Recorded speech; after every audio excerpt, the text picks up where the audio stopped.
Are video games art? This question has been a topic for hot debate for around the last 2 decades. Well, obviously, some say. Well, obviously not, say others. Both sides of this debate are often very passionate about their position.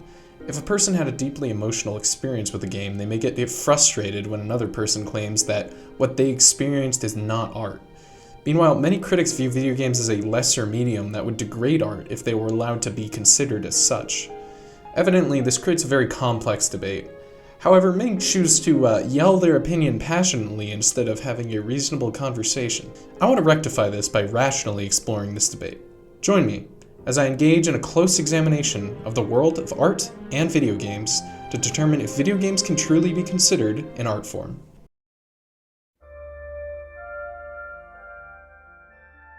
To begin debating whether video games can be considered art, we must first define what art is. Expectedly, this can be very challenging. There is no one definition of art that everyone agrees upon. Sure, there's a definition for art in the dictionary, but it's intentionally vague, and even then, not everyone agrees with it. This is largely because art is an abstract concept. You can't just hold art in your hand. You could hold a painting that is considered art, but you can't hold art. In an article titled "The Cultural Definition of Art," Simon Vogt writes, "Most modern definitions of art fail to successfully address the issue of the ever-changing nature of art, and rarely even attempt to provide an account that would be valid in more than just a modern, Western context." There is also the discussion on whether art should be defined. In a 2007 article in the Stanford Encyclopedia of Philosophy, Thomas Adajon of James Madison University writes, "The definition of art is controversial in contemporary philosophy. Whether art can be defined has also been a matter of controversy. The philosophical usefulness of a definition of art has also been debated." Adajon goes on to write that phenomena of art are, by their nature, too diverse to admit of the unification that a satisfactory definition strives for, or that a definition of art, were there to be such a thing, would exert a stifling influence on artistic creativity. Simply put, some argue that a definition of art would be impossible due to art's complexity. Additionally, giving art a definition would damage artistic expression by creating a set boundary of what can and can't be art. Art is distinct from science in that there are no wrong answers.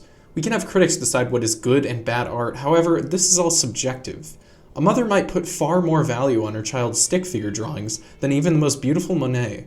So we could just say that art can't have a definition, and thus, there's no reason that video games can't be considered art, right? There. Argument over. Well, no.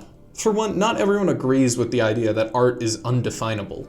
Additionally, even without a concrete definition, we still need to determine some basic attributes of art. Otherwise, it just becomes a general term that can be applied to almost anything, like cool or scrooby. So we still need to define art somehow. Luckily, many attempts at defining art have been made.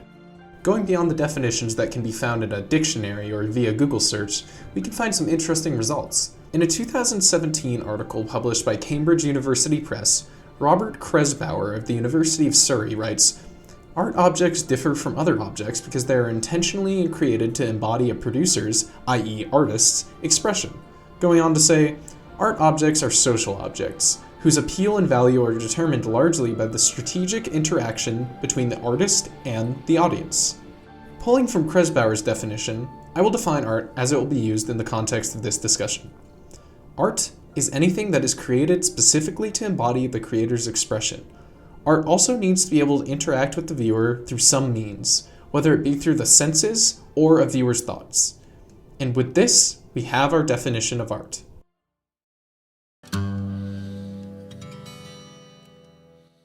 I would wager that very few people today would not consider photography an art form.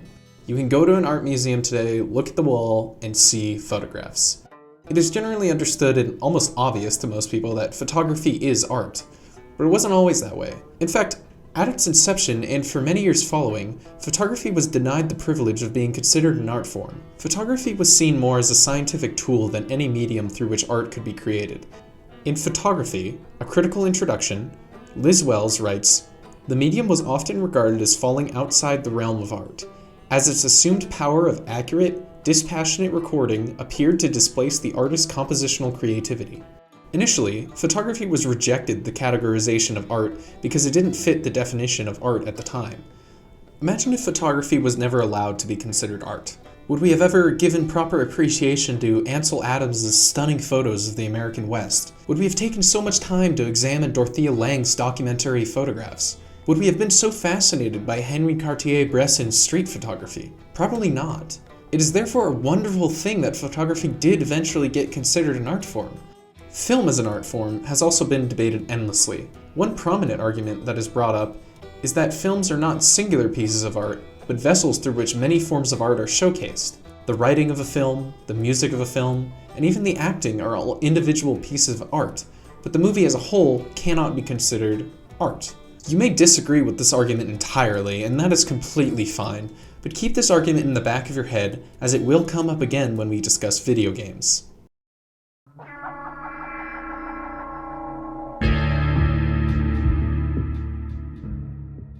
The first video game is often considered to be Tennis for Two, created by William Higginbotham and Robert Dvorak in 1958.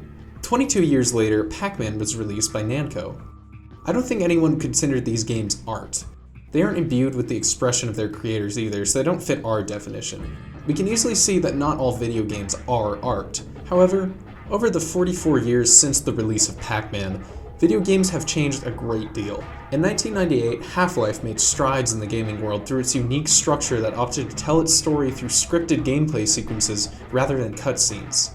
Half-Life's sequel, Half-Life 2, was instrumental in sparking early debate on the artistic value of games. Rockstar's Red Dead Redemption 2, released in 2018, is considered to have one of the greatest narratives in all of gaming. In just 60 years, video games went from a simple game on an analog computer to a visually stunning virtual world with a captivating narrative and exceptional characters. Clearly, games are changing rapidly. Because games are so new and are rapidly evolving, analyzing them can be challenging.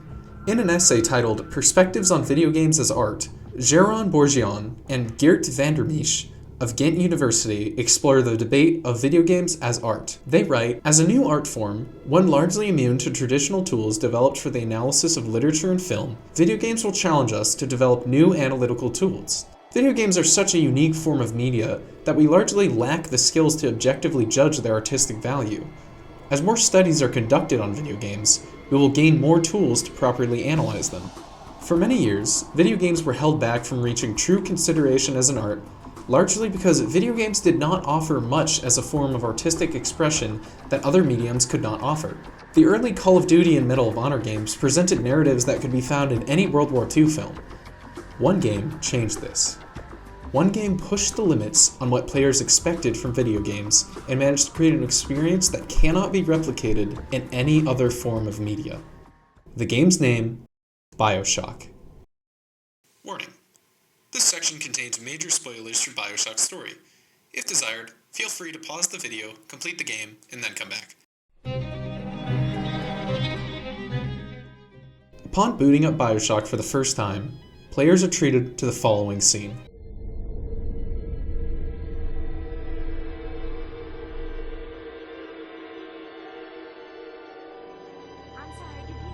They told me, son, you're special. You were born to do great things. You know what? They were right.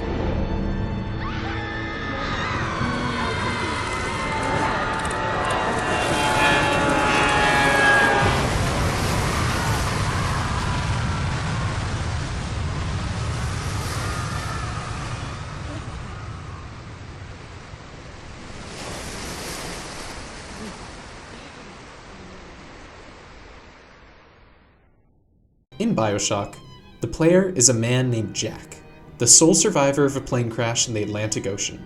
Upon escaping the crash and reaching the surface, Jack, or the player, discovers a lighthouse that leads them into the underwater city of Rapture, a libertarian utopia turned dystopia owned by the mysterious Andrew Ryan. Rapture is described by Ryan as a city where the artist would not fear the censor, where the scientist would not be bound by petty morality, where the great would not be constrained by the small, and where the sweat of your brow, Rapture can become your city as well. These first few scenes are vital for setting the tone of the game, as they set up the sense of mystery that follows the player from beginning to end.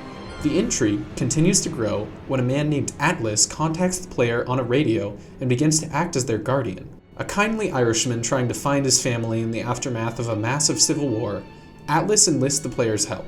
Atlas becomes a reassuring voice for the player on their journey. His unique manner of speaking quickly becomes endearing. Atlas is sure to begin every request with, Would you kindly. The player continues to progress further and further into the city. After Atlas's family is killed in an explosion, he turns his attention to the tyrannical ruler of Rapture himself, Andrew Ryan.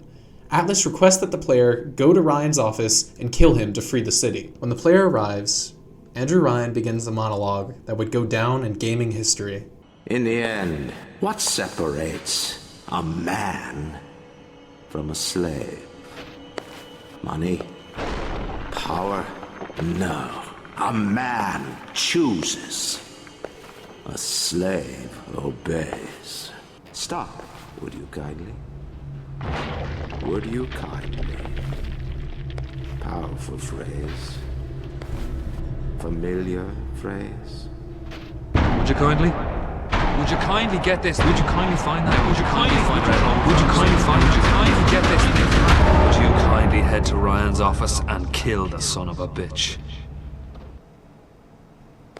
Sit, would you kindly? Stand, would you kindly? Run! Stop! Turn. A man chooses. A slave obeys.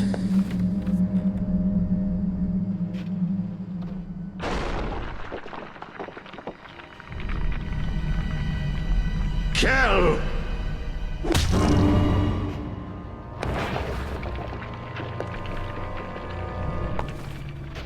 A man chooses!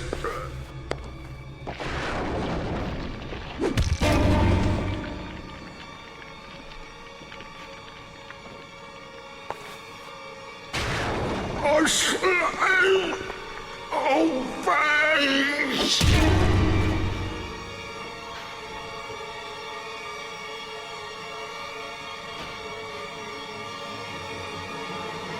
Obey!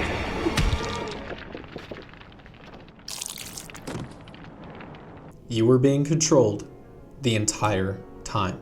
Every time Atlas made a request, you followed it like an obedient slave. It wasn't Jack, the character, making every decision in the game. It was you. The divide between the game and the player is shattered, as Ryan is essentially speaking to you, not Jack. Within the narrative, it's a shocking twist and cements the story as one of the most memorable and shocking in the history of gaming.